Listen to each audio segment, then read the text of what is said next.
Inside the comfort zone, everything is predictable. You It's drink boring. the same beer every day with the same people, and at the end, what's new in your life? Do you think the rationalization is driven by fear? Of course, yeah, Yeah. of course. And sometimes it's driven by low self-esteem. Making the yes big and making the no small, right? It's not about doing big things, it's about doing small things long term. You said it, one word every day. In 10 years, that's what? Almost like 4,000 words? That's more than you need to create a conversation. And that's just one word a day. Being on Instagram and Facebook is increasing the risk of anxieties and depression. Ego is not something that you kind of picked up on the street. It's there inside you. But the problem is that ego is being fed to us. Jimmy, look at Mary. She's so much better. Her grades are so much better than yours. Why aren't you more like Mary? Goals are not the key of success. What is key to success is to do something that you enjoy. And when you enjoy the process, then you are already successful. Forget about the fear, do it, and then you find out that there's no fear in the place. It's your own race, you're the only one in it. Technically, it's not a race, right? You're the only person there, so there's nobody to beat. The people that are further along the road should help those that are stuck in a rut. So I hope that this podcast is doing exactly that. Yo, what's up, podcast? This is Kuba. I hope you'll enjoy this episode as much as I did. We had so much fun discussing deep topics such as the courage to make a change or to take action, the fear that's stopping us from doing, finding your passion in doing things, and lots of other stuff as you're gonna hear. This podcast is brought to you by blabu.com. That's BLABU.com. An online platform where you can practice English with native speakers anywhere and anytime.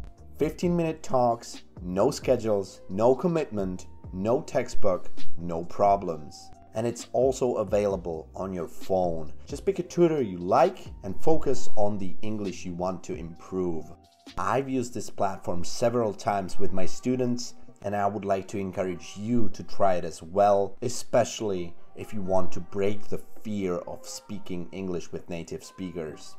And also, the first call is free, you guys. Additionally, like that's not enough, right?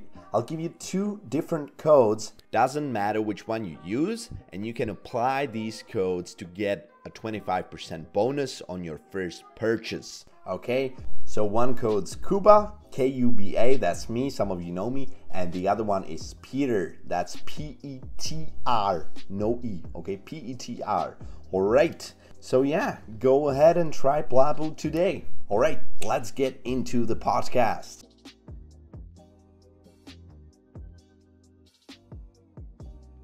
Hi, and welcome to our new podcast. This is my friend Kuba. Yo, what's up, people? Can you hear me? Can you see me okay? Yeah, you are beautiful, man. Yeah. As always. As By the way, always. I had no idea we were gonna do a video. So if anybody sees me, my hair is usually not this greasy. Well, I mean, sometimes it is, but for the videos, I usually wash my hair. So today is kind of an exception. Oh, thank you. And by the way, Kuba is my very good friend, and he's a English teacher, and he lives in a small village that is called Cerhenice. That is in the middle of nowhere, and Basically. basically. Yeah. And you know, guys, this video and this podcast is also gonna be released on my channel, so I should probably say who you are, because you're getting pretty famous, dude, but not everybody knows you just yet. So for those of you who don't know this guy, he's a great dude. He's an author. He wrote the book, and I don't want to mess it up. It's The End of Procrastination. Right. It's a freaking bestseller. You sold, I don't want to say how many books you sold because I don't want to make people jealous, but it was published in what, like over 20 or 18 languages or something like that? Yeah, recently we have 18 languages, and the last one was Brazil and Portuguese translation. That's wild. And And is it in Chinese too? in Yeah, Chinese? it is. It is. It's in Chinese and in Japanese, in Korean. So basically, we have all main languages, and it's crazy because when I was writing the book, I was not expected that kind of success. So Yeah, and the principle, the main goal of the book is to help you do stuff, right? Am I saying it right? right, yeah. Procrastination is a problem that we all have these days. Like we are postponing stuff, we are on social media, we are always distracted, and we are often unable to recognize what is the main priority to focus on. So the first chapter is about motivation, and the second is about willpower. So basically, you need those two key ingredients. When did you write it? Yeah, I wrote it 7 years ago, and it was published in Czech market. Then it was translated in other languages, and the English translation has been published 1 year ago. And right now you're in the USA, and you're trying to promote the book as well and get it to as many people as possible? Yeah, I moved to New York 1.5 years ago. So now I live in New York, like 50% New York, 50% Prague. So greetings from New York. And now I want to focus on spreading the message from New York to the world, because New York is like a capital of the world. So it's good to be here in terms of... it's the capital of everything, right? Right, yeah. So our podcast is from New York to Cerhenice. Yeah, it's crazy how easy it is to connect. Well, it's not that easy. We've spent about 30 minutes trying to make it work, because one phone wasn't working, the other one had a broken camera, but we can finally see each other, which is great, right? Yeah. And we always have a great discussions together. So I'm very happy that we managed to record this podcast and to just have a discussion from, I think that the time difference is 6 hours, and it's like 6,500 kilometers, like 3,000 miles, and we can hear each other like being in the same room, so that's cool. Yeah. And also, I think it's important to note that this is not an interview like the usual podcast, right? This is just a fun conversation, and to be honest, we should be honest with you guys. We don't really know what's coming, right? So we've prepared some areas and things that we would like to talk about. But we will see where it goes. Yeah, I finally remembered what I wanted to ask you about 5 minutes ago. When I forgot, I was going to ask you, do you think that procrastination is something natural? Or do you think that thanks, or maybe due to the life and due to the environment we live in, it's just so much stronger? Or do you think that it was just always here? Yeah, basically we have some scientific data about procrastination, and it seems that it's not inborn. That's a good news. It's a bad habit that you can overcome. So basically we have research on identical twins, and if those twins were raised in different families, at the end, one of those twins can be a huge procrastinator, and the second can be very productive and very responsible. So it seems that it's a bad habit, and it's influenced by your childhood, and it's influenced by your parents a lot. So basically, if those identical twins were raised in different families, they got a different set of habits, and then it influenced those habits influenced their future life. So, but so it's like monkey see, monkey do, right? Right. It's a habit that you pick up from your surroundings. Exactly, and you asked if procrastination was here in the past, and it was the world is from Latin, so you can find those old texts that are full of procrastination too. So basically, those old philosophers they were discussing procrastination too. So it's not So something new. they were already struggling with this a couple thousand years ago. Yeah, but of course their procrastination was a little bit different. Without Facebook, without social media, without Netflix, well, their procrastination was. I cannot imagine how they procrastinate, but maybe it was something completely different than our procrastination is. Yeah. In my view, and I'm not an expert on this, but I feel like people are not lazy, but people just don't know what makes them happy at that, and that's why they procrastinate. Oh fuck! So sorry. Can I say fuck on this interview or not? I don't know. What do you think, Peter? I don't know. Yeah, I don't know. So, but your question was really to the point. Like, I think that one of the main reasons we procrastinate is lack of, let's say, kind of life vision. Like, if you don't know what to do, then it's easy to procrastinate. So, I think that's, and it was also your problem that we were discussing. I remember that we did some consulting together. And Kuba told me that one of his main struggles. Can I share it with our listeners? I guess you can. Yeah, it's not a secret. So even though you are quite successful in terms of like your fame, you have 60,000 followers, and you are successful with your English teaching, but still, you told me that you think that there is something more, right? Mm-hmm. So can you describe our listeners your problem, or how do you feel that? Yeah. So the thing is, I was raised in a Christian family.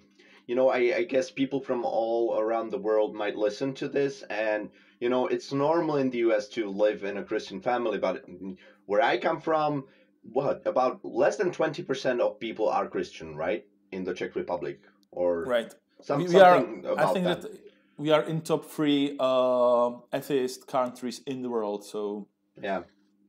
So anyway, the point is, being raised a Christian means that you have the strongest sense of, a mission. Your life is just one gigantic mission. It serves a purpose. It has meaning. It's all, it's like a puzzle that's just completed, and and you're fine.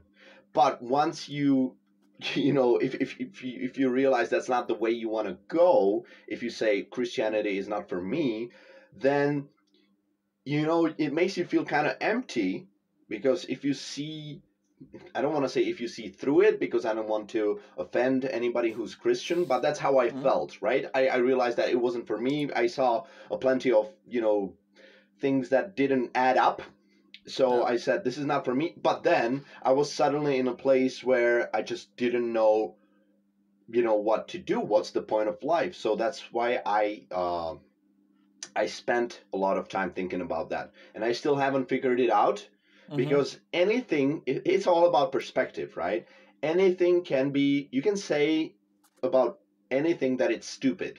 For example, you say that your mission is to, I don't know, make the world a better place, and I can say, so what? The world will end in a couple million of years, So this is what I'm personally struggling, If you zoom out, if you just zoom out enough, anything can seem insignificant. You can kind of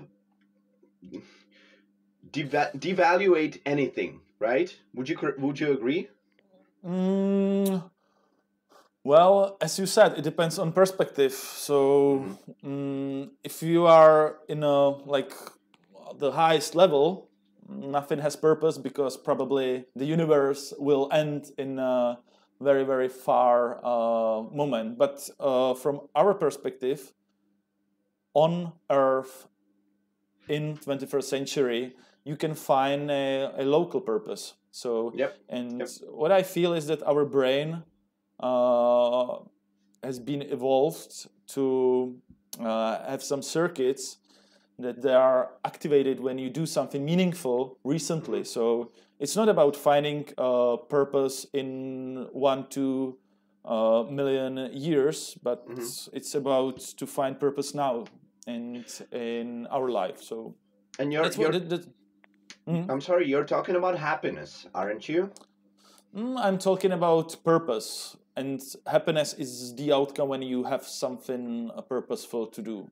Mm-hmm. So basically, I'm preparing a new book about purpose and purpose at work, because what I feel and what I see is that like 80% of people, they don't like jobs they are doing, and at the end, for example, here in the U.S., in Manhattan, in Wall Street, they have to take some pills, and they are really disconnected, and there was a movement about happiness at work, but what I feel is that happiness is just the outcome when you have something purposeful to do, if you have a strong meaning at work. And that's why there is a huge movement these days about purpose-driven organizations, how to build organizations that they are doing something not just for money, but for some higher value, or for higher, let's say, purpose.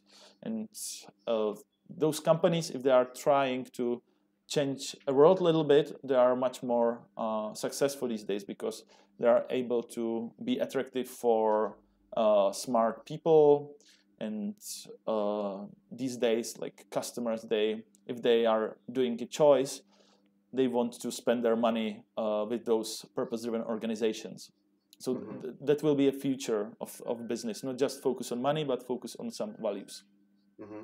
But on the personal level, and I'm 25. I don't know shit. I'm not very experienced, but I'm trying my best, and that, in my eyes, is the point. Just to try stuff, to do new things that help you find what your purpose is, because not nobody, but most people aren't born with knowing what their purpose is. So it's about the courage to change, the courage to do new stuff, right?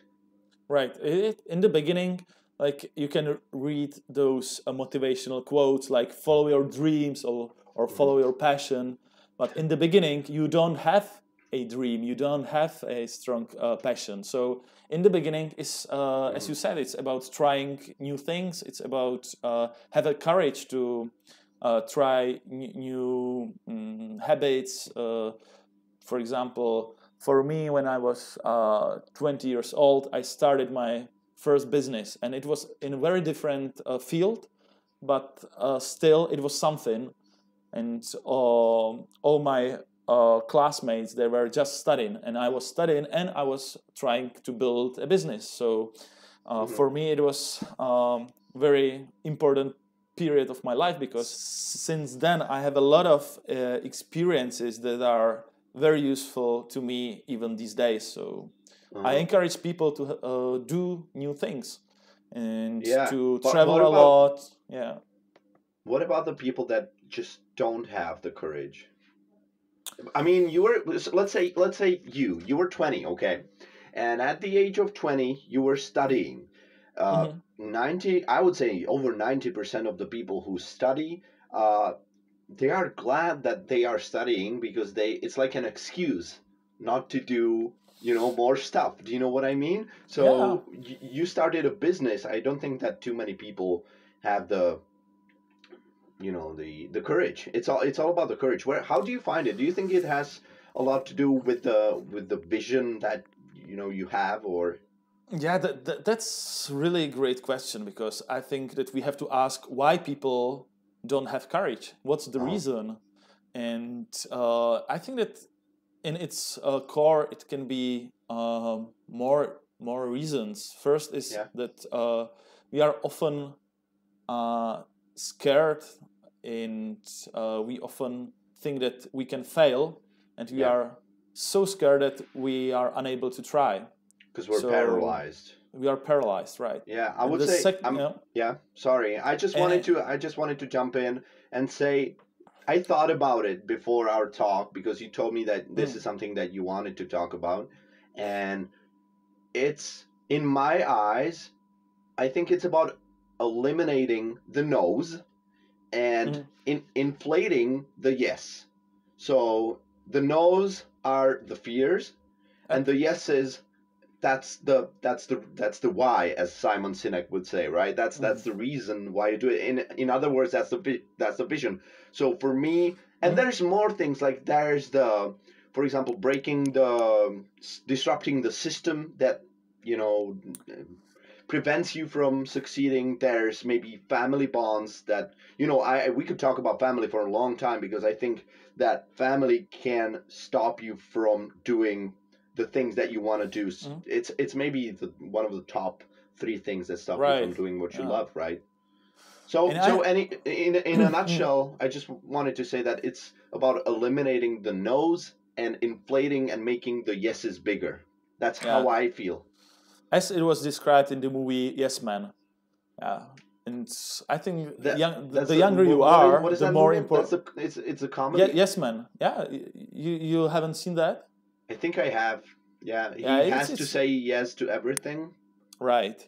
And basically, the younger you are, the more important is to really say yes to new opportunities. So I think that you are 25, you said? Yeah. So you have basically 2/3 of your life in front of you, statistically. So even you can more if you think about the adult life. Yeah, so then you can accomplish a lot of things, and you cannot predict the world in how it will look like in 10, 20 years from now. So I think that the key skill is to be able to learn new things and to start new projects and to build new skills for the future. And one of the key skills to me is to really be able to change your behavior, to be adaptive. Do you think, I have a question for you, do you think that the inability to or to make the change has something to do with the fact that there's no discomfort? I thought about this a lot. I mean, because people are just so comfortable that, you know, and I also think that's kind of natural. If you're good and you're safe, why would you ever do things that are risky, right? From the old brain perspective. Yeah. That's the maybe for me this is a right reason, because we live in a comfort zone, and for us we never experienced war. If we lived in the middle of Europe, we never experienced the war. We live in a world that we have like abundance of things for like normal life, so we don't have a struggle to have a water and to have a food, and at the end we are often lazy because the comfort zone seems to be a nice place, but it's not, because if we are in a comfort zone we don't evolve. So I think that this is very counterintuitive, because it seems that comfort zone is a fine place, but it's not. It's the place where we are losing something. So to switch the mindset from living inside the comfort zone to live outside of the comfort zone is a key mindset transition. So I encourage people to really do things outside of the comfort zone, because you learn new things there. You can meet some new interesting people, and I think that also like the best life experiences of our listeners were outside of the comfort zone, not inside. It's true. Because inside the comfort zone, everything is predictable, and you meet the same people, you visit the same places, you drink the same beer every day with the same people, and at the end, what's new in your life? And if you do things differently, if you try to break stereotypes, at the end, even though you can experience some negative experiences, negative emotions, at the end you feel that you live. You feel that you did something different. So this is a. Let me summarize this, because I think that this is really to the point. So in the beginning, you don't have a passion, you don't have a life vision, but what you can always do is to try new things and to push yourself outside of your boundaries, to take outside action. of the box. to take action. That's a And good point. there's another strong reason why we are unable to change our behavior, and we call this rationalizations. Uh-huh. Those are like our internal thoughts, and you always can find excuse in front of yourself why not to start something. Yeah. So, for example, you want to start running, and you see that there is a small cloud outside, and it's always very easy to tell yourself, like, okay, it's gonna rain. Yeah. Today is not the day Okay, to so start. you call it rationalization. I just call it excuses. I'm not too Yeah. fancy. I'm not too fancy on words, but you couldn't be more right. I actually wanted to talk more about the comfort zone, but this is also interesting because I don't want to say I'm super successful, but I'm pretty successful in what I do. You have your comfort zone now. That's not the point. The point is that I get messages from people who wanna start their personal brand, and they ask me, and it's just funny the shit. I mean the stuff. Sorry, the stuff you hear as a reason why they can't do it right now. And it's laughable once you get past once you kind of awaken and realize that it's rationalization, it's excuses, and the people say that I don't have the money to get the right camera, or I mean it was never easier than it is today. Life was never easier than it is today, right? For example, we are recording this podcast on our cell phones with the cheapest iPhone headphones. So yeah, and I don't even have a camera holder. It's a case. I put it on a case. So yeah. Do you think the rationalization is driven by fear? Of course, yeah, of course. And sometimes it's driven by low self-esteem.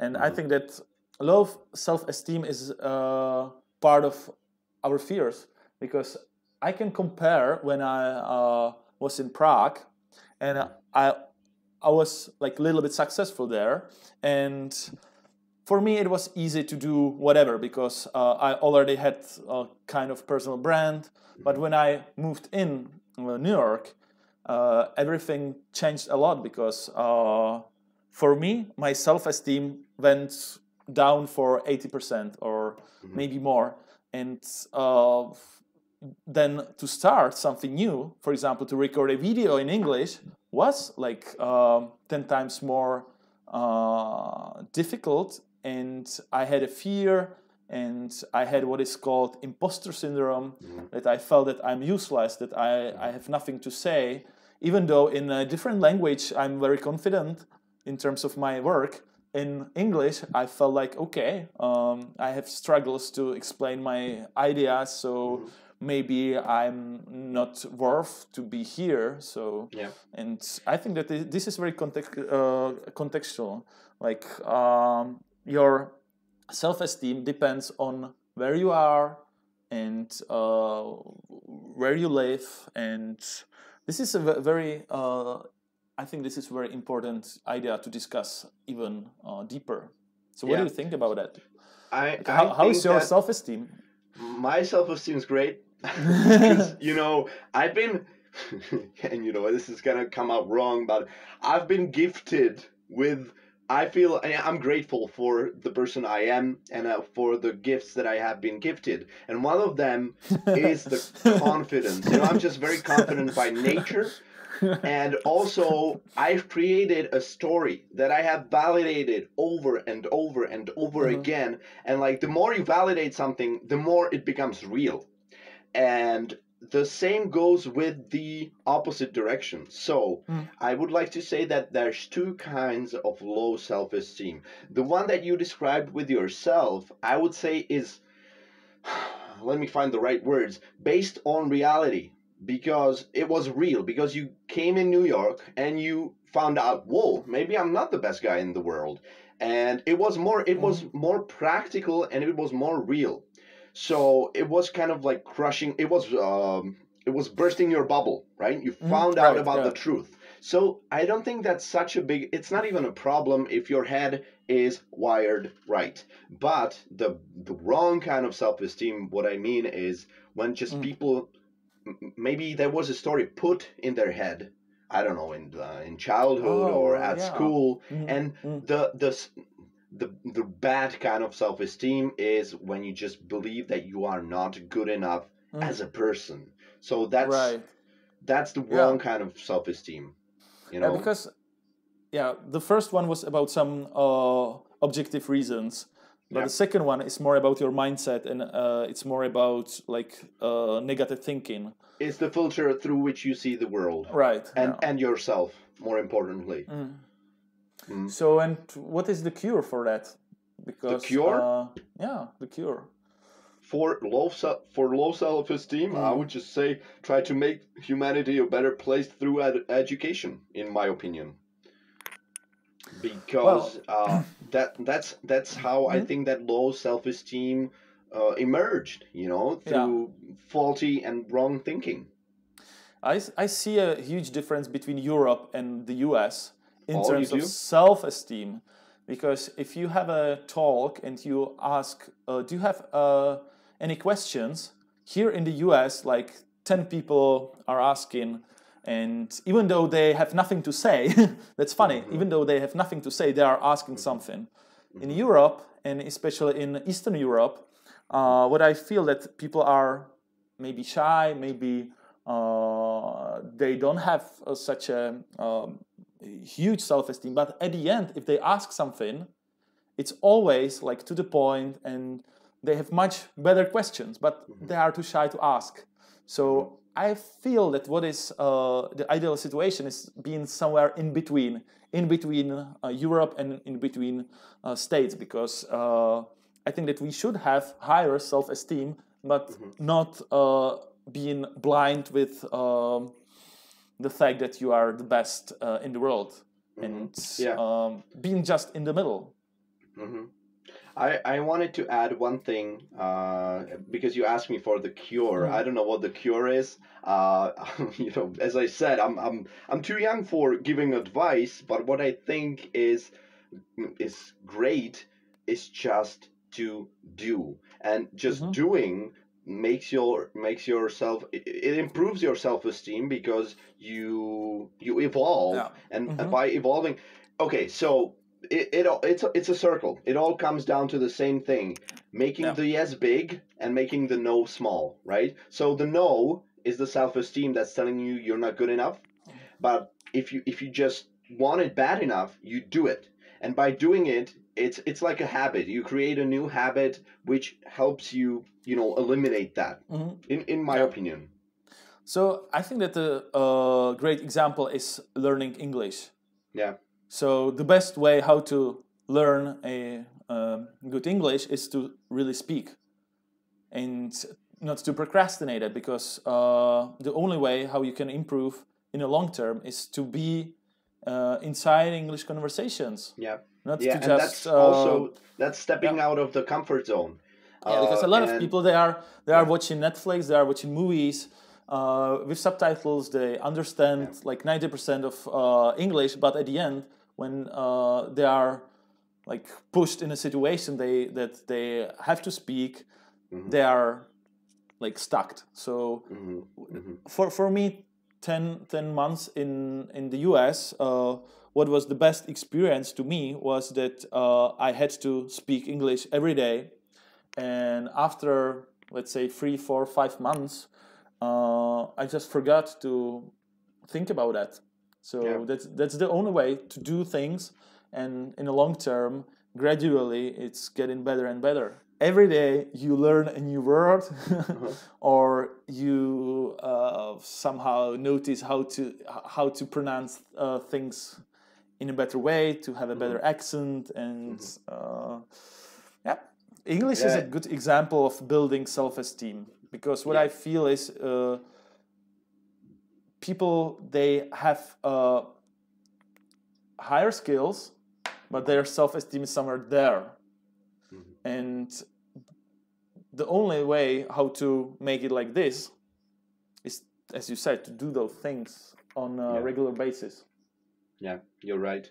You've made some good points. Like the long-term thing, I when I was younger, I never realized. And I was that kind of dude who would get psyched about something. Let's say I want to start skateboarding, and then in a week, if I'm not Tony Hawk, then I just give up. Right. And Yeah. that's just something you have to discover. I'm afraid that some people will never discover it, and that's sad. But for me, it was a huge eye opener that it's not about doing big things, it's about doing small things long term. You said it, one word every day. In 10 years, that's what? Almost like 4,000 words? That's more than you need to create a conversation. And that's just one word a day. Yeah. So, and there's a cliche saying, like a quote, I guess you've heard it. People underestimate what they can do. People overestimate what they can do in a week, and they underestimate what they can do in a year. And this couldn't be Never more heard true. it, but No? it's quite to the point, right? It's And true. And, I get to the point of just doing stuff, making conversation. You said that people watch Netflix, but they don't speak because they're afraid, because of the self-esteem, because of stepping out of the comfort zone. There's another quote by Eric Thomas. Eric Thomas, I don't know what, he's like a motivational speaker, and he's a black dude. And I'm gonna try to paraphrase him, okay? So he says, people come to me and say, I'm not good at math. And he goes, that's right, you've never studied, And it's the same with English. People tell me, how do I learn to speak more fluently? And every single time I reply with, by speaking more. Nobody asks, and it's funny because with some things it's obvious. Nobody asks you, how do I do more push-ups? By doing more push-ups, right? So I guess with some things it's not as apparent, but really there's no other way than just do small things every day. Do. And that's, without taking action, I think life is just so boring and so sad. Right. And I have one more of topics that I want to discuss, and I think that the self-esteem is influenced by comparison. Like these days in 21st century, it's very easy to compare. For example, when I was 16, I told myself to learn to play electric guitar, and I played 3 hours every day, but in that time I had no internet, so I learned everything by myself, and I was very proud of myself that I could play some chords after a few weeks, and you felt good about yourself. And right, and I enjoyed the process a lot. But in this day and age, it's much easier to use, for example, YouTube and see that how good those people are, and it can be demotivated to you because you see a huge difference between you and them.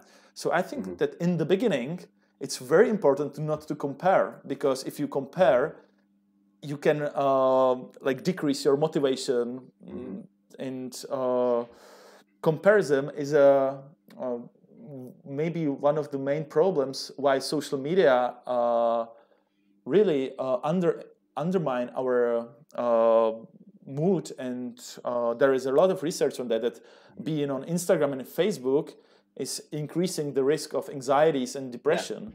And I think that comparison is a really key ingredient of why people are unable to start doing things, because if you see on YouTube that everyone can play guitar like perfectly, and you are in the beginning, you are like, okay, let's just fuck it and let's do nothing.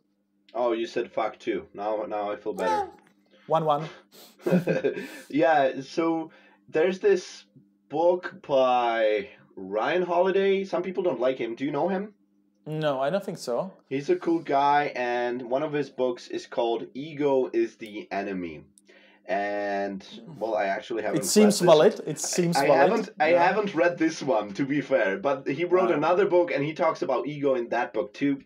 And well, I feel it's connected. You know, whatever you want to call it, ego. I call it the sense of self-importance. That's what I like to call it, because because people say I'm egoistic they say that I am egoistic, but I'm just confident. There's a big difference, right? So it's important to know what ego really is. And one of those big no-nos, as they say in English, is the need to compare. And it's in us. Ego is not something that you kind of picked up on the street. It's there inside you, but the problem is that ego is being fed to us in the system. You know, education. It says, you know, hey, Jimmy, look at Mary. She's so much better. Her grades are so much better than yours. Why aren't you more like Mary? You know, so and you know, who hasn't experienced this? So. And again, if you do something wrong, the kids compare you. The parents compare you with the better kids. But you know, if you do something good, they again compare you with the kids that are worse than you. So it's being fed to us all the time, the whole childhood. So I guess that's one of the reasons why we like to compare. But that's just my theory. I don't know. Right. I definitely agree that unhealthy ego, like as you said, like kind of self-importance. What I feel is that people they often get is when they are insecure. So yeah. So it has a lot to do with confidence. I don't know what is because the arrow is in both directions. So. The bigger the ego is, the more you compare yourself with others, and the more you compare yourself with others, the bigger your ego is. So and it's, the lower it's a yourself, feedback loop. Yes. And the lower the confidence gets, right? The more you compare yourself, the lower the confidence, hence the higher the ego. So it's a vicious circle. Yeah, and how to break this circle? In my life experience, it's not to compare and to have your own niche, to do something that is that unique that it's very difficult to compare. So and also I think that it's up to the people who have accomplished or who have broken out of that to tell the people who are still in that vicious circle. It's just like you pat them on the shoulder and you say, hey dude, this thing that you're doing, not so great. Maybe you should think about not comparing yourself, you know? So it's about education again, and just teaching others. The people that are further along the road should help those that are stuck in a rut. So I hope that this podcast is doing exactly that. I hope I hope so too. Some of our listeners, they are now thinking about their life and how to improve that. And I really think not to compare, have courage to try new things, say yes to new opportunities, and to somehow melting your ego. Like melting the ego, I really like this description because melting the ego is like a long-term journey. We are still egoistic, and I hope that in 5 years I will be less egoistic, and in 10 years I will be even less and less egoistic. And it's a long-term journey, and we are all like little jerks, and the personal growth is to just decrease in this kind of assholeness. Assholeness. That's a beautiful word. I think that also when you talk about comparing yourself, the act of realizing that you said it with different words. You said creating your own niche. I'm gonna generalize it more and say trying to understand that you are running your own race. Right. It's your own race. You're the only one in it. It's not technically it's not a race, right? You're the only person there. So there's nobody to beat. There's nobody to lose to, because it's a false idea put in our heads, in my view. I have a lot of friends that they were playing this kind of game of getting on a higher and higher step on an imaginary ladder, and even though they are completely the most successful people maybe around the world, they accomplish the best universities, they are on managing positions in big corporations. At the end, their bank accounts are fuller than you could imagine, right? Right. You feel something empty there. Like they feel that even though they reach the top, there's nothing there. So because they play the game wrong. They play the game wrong. If you play the game wrong, then you can't win. You think you can, but you never do, because they climb in my opinion, they climb the ladder for the wrong reasons. Right, exactly. And we can see this on social media too. Like people are comparing themselves in terms of followers. So if you have 1,000 followers, then you want to have 5,000. If you have 5,000, you want to have 10,000, and so on and so on. And at the end, like even though you have a lot of followers, you always can find someone who has more followers than you do, or you are afraid that you will lose your position. So even though you are successful, you are not successful. So as you said, you play the game with the wrong rules. So this is something that I know you talk about your book, right? In also in different words. So you're speaking about the dopamine from reaching a point, right? So the dopamine is the high from cocaine, right? And you get it, but you want more. Right. And the right way to do it is to enjoy the climb on the ladder. So that's the best way to do it. Good boy. Yeah, you really read the book. You know, I wanted to read the whole book, but I procrastinated on it, so I never finished reading it. Yeah, this is in a second chapter. So, but yeah, you're right. We call this phenomenon being a goal junkie. Really be addicted on those spikes of dopamine when you accomplish something. So if you accomplish to have 10,000 followers, of course, you get a dopamine spike, but you want more. As it's like with drugs, you want more and more, and at the end, there's no end. Yeah, and also you don't just want more; you need more to get the same amount of dopamine, right? Exactly. That's the problem. That's why the old saying, "The path is the destination," is really one of top ideas, and was one of top ideas in my life too, to realize that goals are not the key of success. What is key to success is to do something that you enjoy. And when you enjoy the process, then you are already successful. So if you like what you do, also the ego. The problem is, for some people, they feel like just doing what they love is not enough, because they cannot compare self. For example, money wise. So if the thing is, if you're playing the game wrong, still you do the things that you love, you're like, oh, this is not enough because I don't have as great a car as Peter does, right? Right. For example, this podcast is a great example. I really enjoy our conversation, and let's say I really don't care how many views the video will have, because what is more important to me is that we are having a great conversation, and I enjoy the process. So, and if it's successful, if it has many views, well, it's a nice feedback, but it's not our goal to have views. Our goal is to have a nice conversation and to discuss some important ideas of life, and maybe someone will like it, maybe not. I think that a good way to think about dopamine is like icing on the cake. You know, do you see my point? Do you know what I mean? So explain me. Okay, so the icing on the cake is just a bonus, That's all it is. And it does, our brain works the way it does for a reason, right? So we need dopamine. Of And for course. okay, so Yeah. I've got to come clean about something. Sometimes I use dopamine to wake myself up in the morning. For example, I check my bank account.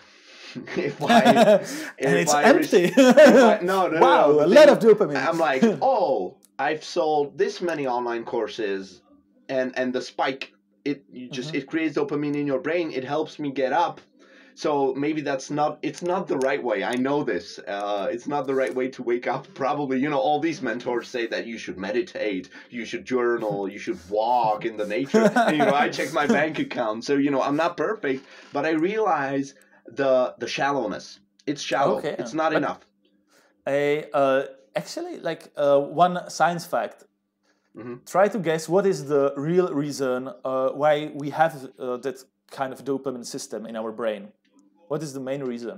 Uh, to finish stuff. Actually, the main reason, and there was a huge research, and it was quite surprising to me, Uh-huh. was to motivate us to do new things. Because if you Okay. do new things, then you have more dopamine. Because if you Okay. accomplish things, then you are happy. So a dopamine system is also rewarding us when we are outside of our comfort zone. So it's not always bad. It's very good in terms of reinforcing this kind of behavior Mm-hmm. when you do something outside of your comfort zone. Because if you accomplish something new, of course, it's great, and you feel much better than if you do Mm-hmm. the stereotypical activities. Mm-hmm. So I think that like we have to think about dopamine system that is like fire. Yeah, it's a good servant, but bad master. Yeah. So and those all systems around us, like social media, are built to really rape our dopamine systems. So it's not a problem of our dopamine system that we are addicted. It's the fact that someone invested really millions of dollars to those apps and to hijack our dopamine system. So it's not our problem, and it's not a problem of a dopamine system. It's a really problem of that someone is earning money if we are addicted Mm-hmm.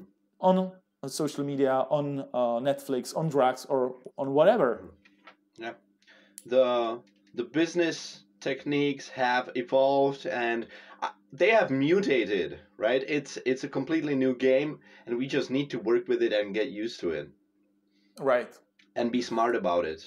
Yeah, be smarter than those algorithms are. And it's so difficult because those algorithms are evolving literally every day. So basically, your Facebook is serving you news that are the most emotional for you, Mm-hmm. and it learns like what is the most emotional to you in a long term. So every day it's better and better in recognizing what to serve you. And that's crazy because if I see my Facebook timeline, they are fucking good in serving me what I want. Yeah. So the only cure of that in my life is to uninstall Facebook for 5 days, 1 week, and to break those dopamine addiction cycles. And you do that? Yeah, yeah. I haven't done that in a long time. I've been posting every day for 2 years. But yeah, it's part of your business, so it's very Yeah. difficult to get a cold turkey if you are like Uh-huh. using the social media for your Using. life. Yeah. But I honestly don't feel addicted. I think it's about willpower. But maybe I'm wrong. Maybe I just don't realize. And maybe those are those rationalizations or excuses. Who knows? Maybe. It's very Yeah. difficult to recognize if. I cannot say in my case, like sometimes I feel addicted, sometimes I feel that's okay, I can handle that. I don't know. So I wanted to come full circle with you, and because you were talking about dopamine helping you do new things and as you said, stepping out of that comfort zone. But there's this fear. So I wanted to talk about fear a bit more and just, make one point for the people who struggle with the fear. What has really worked for me was to try to put things into perspective and just to really think about what the fear is. And also, maybe not even if you have the guts to do it, forget about the fear, do it, and then you find out that there's no fear in the place. It's like when you're supposed to. I think Will Smith said it in some interview. They got drunk, he and his friends, and they said, "Oh, tomorrow we're gonna fly out. Jump out of an airplane." And he was afraid the whole time. He was scared shitless. But the moment he jumped out, he was having so much fun. And it's so much dopamine. And it's such a paradox, because the the fear it's not there, it's not real, it's just in your head. And if you think about it, what was the guy afraid of? Because when he was doing the thing, he was feeling good. So the fear sometimes isn't even real, and it feels like ripping off a band-aid. Just do it. That's what has worked for me in the last couple of years. And then maybe to realize that if you think about, what am I really afraid of? Am I gonna die? Because the fear, I think that fear is just, it has a lot to do with death, right? Fear is evolutionary connected to death, isn't it? Yeah. If you see a scientific data on reasons why we are often fearful, you're definitely right that, for example, when we lived in a cage, new and different people for us were a danger. It was a threat, yeah. It was a threat. Or doing something that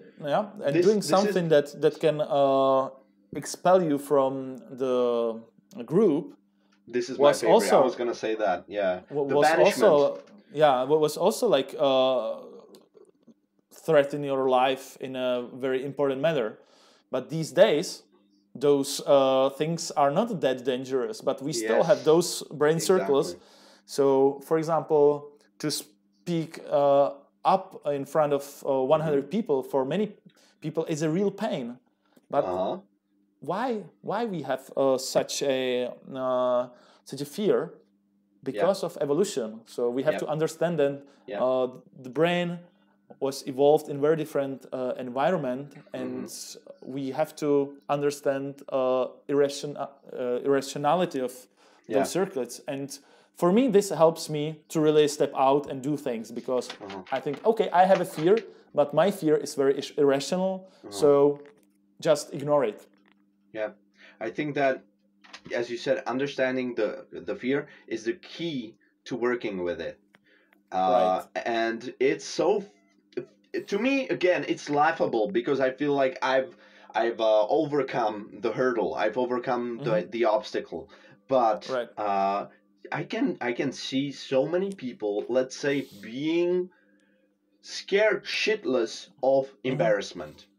And it's completely irrational, because nobody's gonna banish you from the social group. You're not going to get, the state isn't gonna kick you out. You're not gonna die. But the fear is still in the brain, and it's as real as it was. I would say the brain sees it the same way it used to see banishment 50,000 years ago, when it actually meant death. Right? So the brain didn't have the time to change, because the world we live in, it's just, sometimes I think about it, I don't even get it. How fast things changed, and we didn't have the time. Yeah, and we have the same brain as they had 2,000-3,000 years ago. So my point is, we didn't have the time to adapt brain-wise. What I hope for is that we just can handle it. We, the primates, the apes, can handle it somehow. Sometimes I'm afraid when I look around. Sometimes I'm afraid we won't handle it. but let's hope we will. Yeah, I'm very positive in terms of future.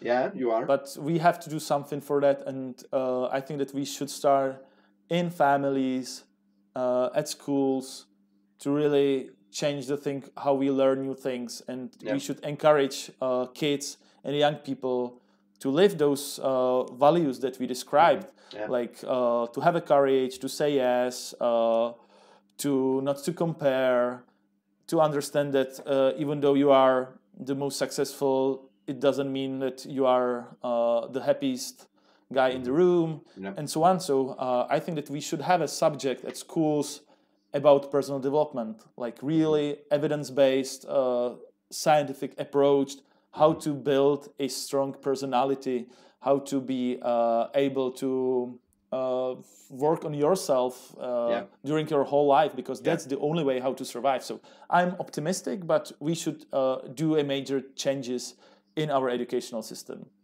Okay, Peter, how about this?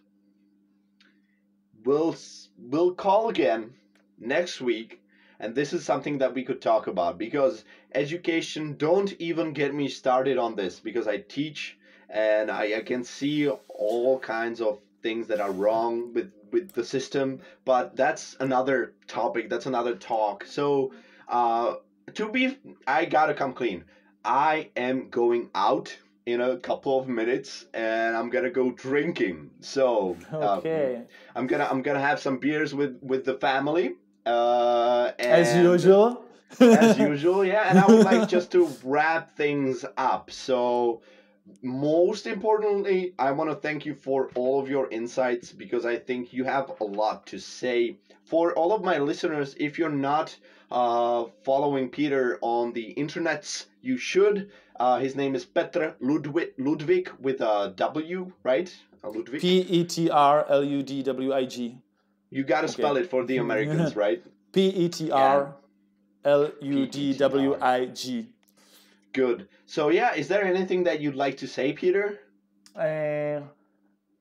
I want to say that I really enjoyed our first podcast, so I'm very happy that we had the courage to try something new, even though it's not in our mother tongue, and we are like in a very different places.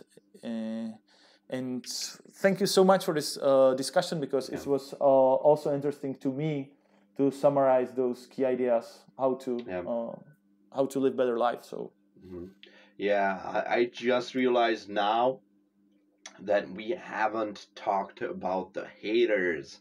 I think that we should definitely talk about it the next time, because they are connected. They are connected to the fear. I just realized when you said that we had the courage to do something new. I think that right now it's one of the biggest reasons why people are afraid. And what I can tell you right now, fuck the haters. Seriously. So it frees you. It's like breaking the chains if you don't give a shit. So that's my final thought. That's my final idea. So please, share our video, comment it, and fuck the haters. Yeah. Okay, thank you, Peter. See you next week. Thank you, brah, and see you soon. Bye. Bye, bro. I wish we could do a high five, but well, maybe some other time. Čus. Čus. Výborný, Petře.